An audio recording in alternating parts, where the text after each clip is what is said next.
వచ్చేసాం ఫ్లిప్కార్ట్ హోల్సేల్కి అయితే వచ్చేసాం మేము. అంటే అనుకోకుండా వచ్చామన్నమాట. ఏది పర్చేస్ చేయాలన్న ఐడియా కూడా లేదు. జస్ట్ వెళ్ళే దారిలో కనిపిస్తే ఇంకా ఆగాల్సి వచ్చింది. ఇంకా ఆగి వెళ్దామనేసి వెళ్ళాము. ఇదైతే ఎంట్రన్స్ అనమాట. సో వీడియోలో చెప్పాను కదండి, బిజినెస్ కార్డ్ ఉన్న వాళ్ళకి మాత్రమే ఎంట్రీ అనేసి. సో మేము ఇక అక్కడైతే తీసుకొని అయితే లోపలికి వెళ్ళిపోయాము. అక్కడ చూసారో గోడ మీద ఎన్ని సర్టిఫికేట్స్ పెట్టారు, ఒక 20 పైనే ఉన్నట్టుంది. ఇది చాలా పెద్ద గోడౌన్ లాగా ఉందండి. చాలా అంటే చాలా ఐటమ్స్ ఉన్నాయి. ఇంకా వెళ్ళి నేను తిరిగినంత వరకు కవర్ చేసినాను. సో షార్ట్గా అయితే పెట్టాను వీడియో. అయినా లాంగ్ వీడియో పెడుతుంటే ఎవరండి అంత టైం పెట్టుకుని చూస్తున్నారు, అందుకే షార్ట్గా ఒక 3 మినిట్స్ లోపే పెట్టేశాను.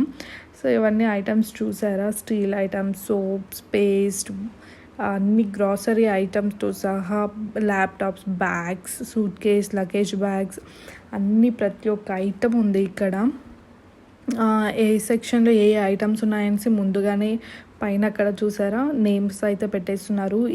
ఈ సెక్షన్లో ఇవి ఉన్నాయి, ప్రోడక్ట్స్ ఉన్నాయి అనేసి. నేనైతే ఒక సోప్ కోసం వెతికాను, బట్ అదైతే ఇక్కడ నాకు దొరకలేదు. ఇంకా సరే అనేసి మొత్తం తిరిగేసి చూస్తున్నాం ఇంకా ఏమేమి ఉన్నాయా అనేసి. మొత్తం ఐటమ్స్ అన్నీ ఉన్నాయి. ఎవరికి ఏం కావాలన్నా కొనుక్కోవచ్చు, బట్ బల్క్గా పర్చేస్ చేయాలి.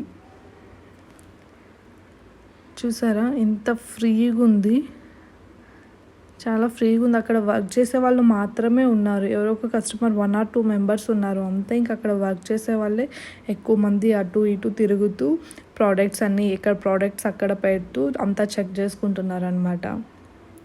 చూసారా ఎంత హైట్ ఉంది, ఎంత చాలా పెద్దగా ఉంది, నిజంగా గోడౌన్ లెక్కనే ఉంది అది.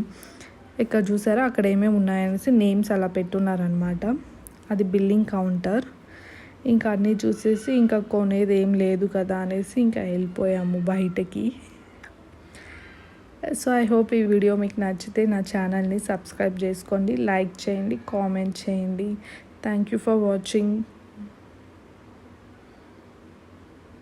Please do subscribe.